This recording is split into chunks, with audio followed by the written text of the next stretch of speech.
impact. Not only is this target a dummy, he's also plastered. A good idea, considering what's next.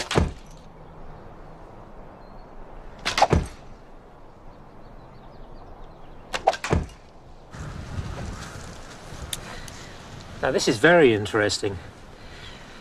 2 clean penetrations, 1 rebound, and 1 which is not really a penetration. But there's a point here which I think really is rather interesting, rather horrific actually, that the arrow that rebounded broke the links of the male, and 1 link has actually been driven away from the male, through the cloth, and into the plaster. And this, of course, is a plaster dummy, not a human being. If this had been a human being, that broken piece of metal, that half ring, would have been pushed right inside the unfortunate person. At the Battle of Hattin, Muslim archers give Saladin the fatal edge. The entire Crusader force is either taken prisoner or killed. More traumatic still is the capture of the holiest relic in Christianity by Saladin's forces. What Crusaders believe are pieces of the true cross on which Jesus Christ died. When there would be a great military battle, the Crusaders stupidly would take out this great relic, thinking that they would have divine providence. And it was interesting the way in which it was used as a bargaining chip, because it was of no value to the Muslim side and of great religious value to the Christian side. A defeated knight sums up the Crusaders' despair. Lord God, our war is over. We are nothing but dead men, and the kingdom has come to an end. Hattin is important because this is where Salahuddin establishes himself as a military genius. It is Hattin and the fall of Hattin that really opens up and turns round the Crusades. After Saladin's decisive victory at Hattin, he takes back the port city of Acre.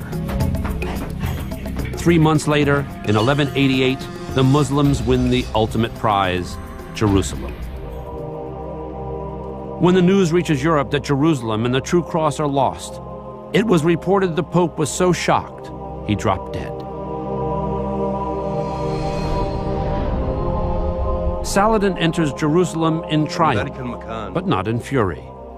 He takes control of the holiest Christian shrine in Jerusalem, the Church of the Holy Sepulchre. Instead of destroying the church, Saladin opens its doors to Christian pilgrims, many of them members of competing religious groups. So to prevent one Christian faction from shutting out the other, Saladin places the keys of the church in the hands of 2 Muslim families. Incredibly, their descendants remain the gatekeepers of the church to this day. Saladin's generosity fails to impress the European powers. A new crusade is declared with a brand new leader. This time, Saladin meets his match.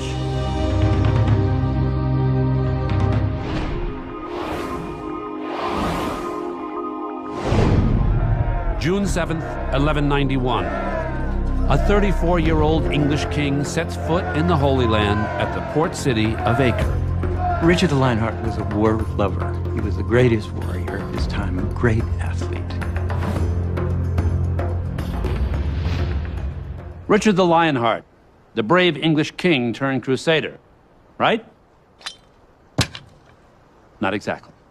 Sure, the guy's a king of England, but he's only spent 6 months of his entire life there. And guess what? He only speaks French, not English. But then, as now, money is the universal language. In a new twist on siege tactics, Richard promises his men gold for each stone they can remove from the walls of Acre nearby. It's worth every penny. Winning Acre will give Richard a beachhead in the Holy Land. But to retake the port, he'll have to breach defenses the Crusaders built when they ruled the city. June 11th, 1191. Pulling Acre apart brick by brick could take a while. To conquer the fort, Richard's army needs a shortcut. Their solution? Portable attack platforms called siege towers. Rolled up to the enemy wall, Richard's men climb stairways to the top of Acre's walls.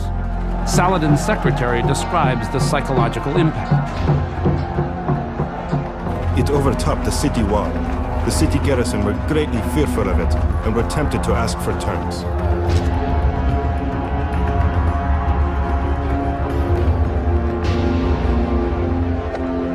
July 12th, 1191. Just over a month after Richard's arrival, the city of Acre falls to the Crusaders. It was written that Saladin looked like a mother who had lost a child. Meanwhile, Richard grows impatient when Saladin is slow to negotiate the terms of surrender. The English king orders Muslim prisoners led out of the city. One by one, they are slaughtered. 2,700 men in all. And this is a great stain on Richard's reputation historically, and undercuts the kind of mythologizing and romanticizing of Richard in European lore. As epic as the Battle of Acre is the struggle to uncover the site today. Since the Crusades ended, 2 Muslim cities were built over the original 13th century site. Over the past 12 years, hundreds of tons of debris have been removed. Emerging from the rubble, the majestic halls that once sheltered European occupiers. This is the main complex of the hospital. Here in this complex is a hospice that's going to take care of the pilgrim. Uncovering Acre has been the archaeological quest of Eleazar Stern. The excavations support written accounts that during the Crusades, Muslim practices are rubbing off on the Europeans. A case in point is the treatment of the sick.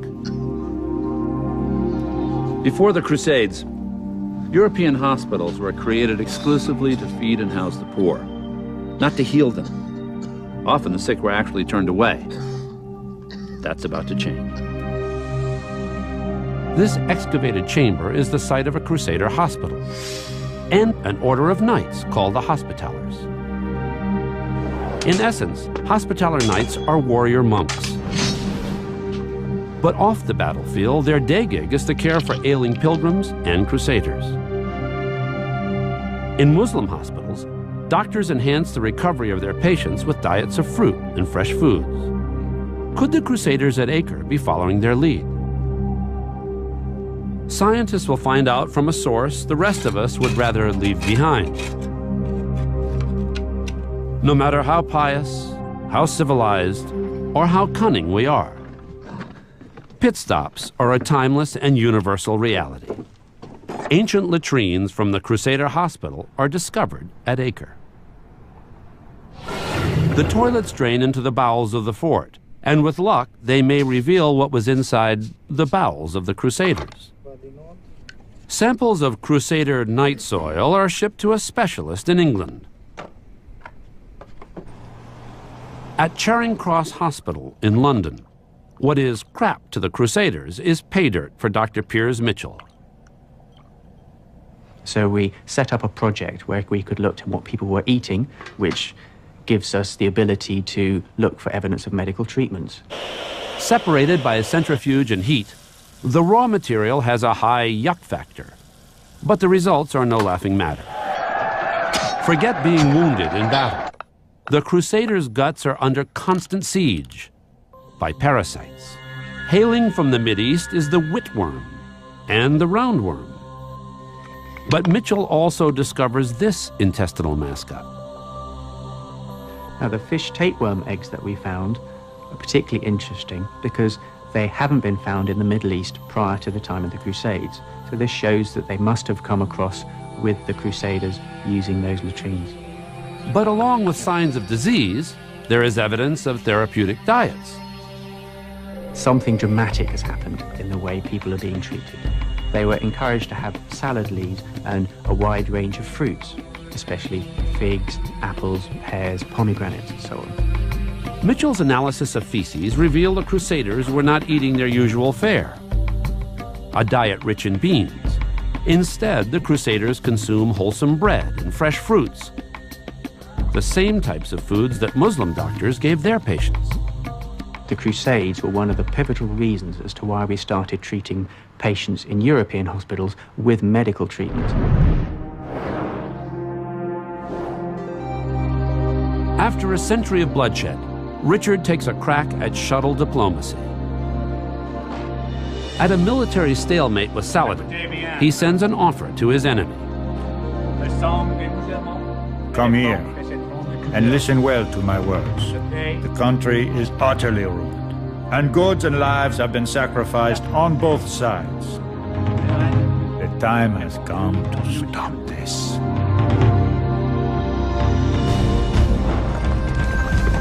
Richard express mails a wish list to Saladin. At the top is Jerusalem and the true cross.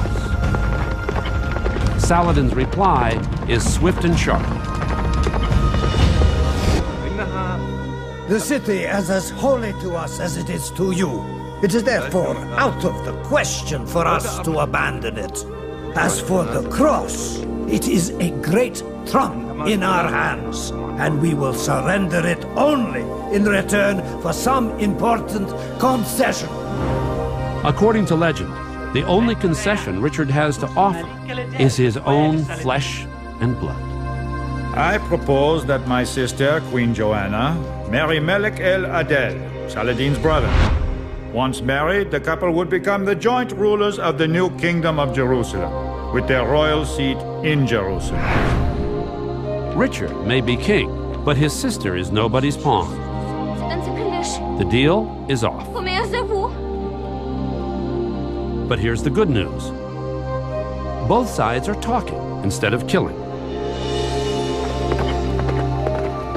There's an interesting relationship that develops between Richard and Salahuddin over the years that Richard is in the Middle East.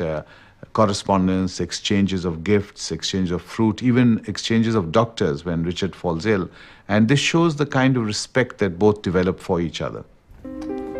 When Richard falls sick with fever, Saladin's personal physician makes a house call with a rare desert cocktail.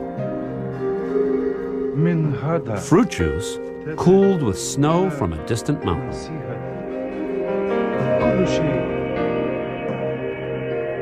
From history's two most unlikely pen pals springs the hope for peace. When we arrive at an understanding, we will meet and friendship will prevail between us. Richard and Saladin never do meet in person. Yet on September 2nd, 1192, these two great warriors make peace.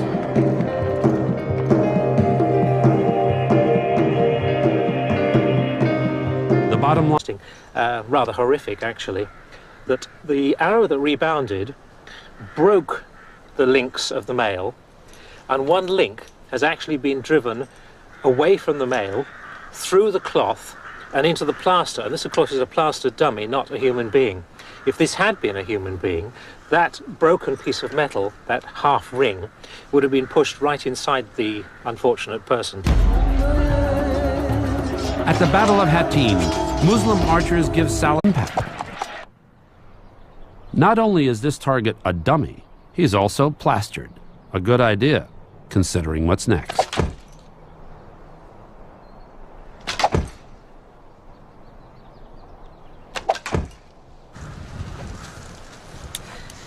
Now this is very interesting. 2 clean penetrations, 1 rebound, and 1 which is not really a penetration. But there's a point here which I think really is rather interesting. Saladin, the fatal edge. The entire Crusader force is either taken prisoner or killed.